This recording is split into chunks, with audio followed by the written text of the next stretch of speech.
The Listen to Read American Adventure Library presents a young American woman pilot joins an airplane flight crew and becomes the first woman to fly across the Atlantic Ocean from America to Europe.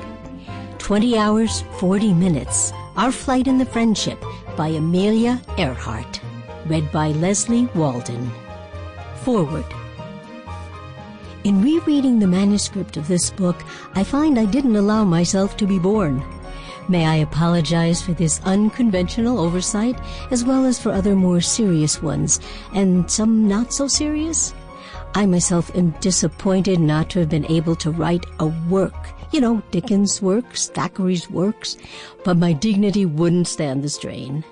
I can only hope, therefore, that some of the fun of flying the Atlantic has sifted into my pages, and that some of the charm and romance of old ships may be seen to cling similarly to the ships of the air.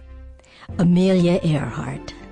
Dedicated to Dorothy Binney Putnam, under whose roof tree this book was written.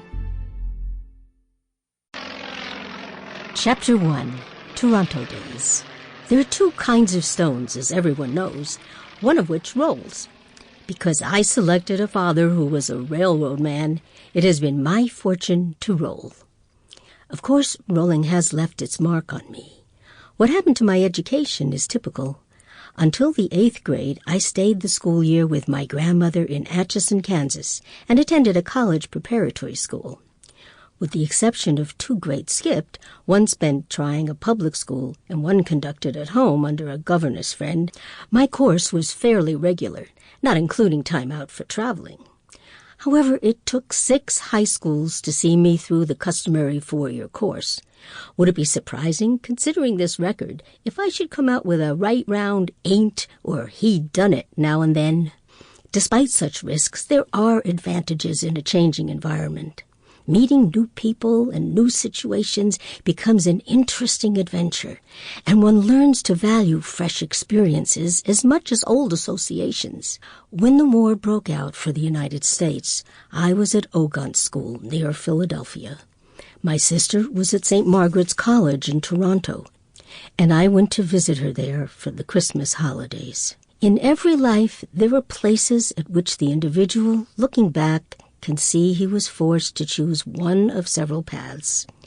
These turning points may be marked by a trivial circumstance or by one of great joy or sorrow. In 1918, Canada had been in the war 4 weary years the United States will never appreciate.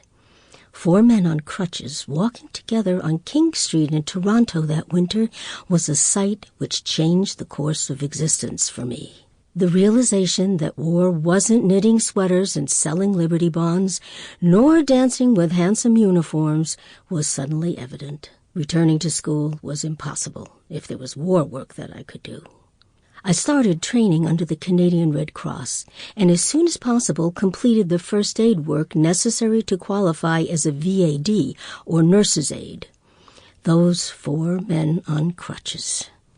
My first assignment was to Spadina Military Hospital, a rather small institution occupying an old college building converted for war use.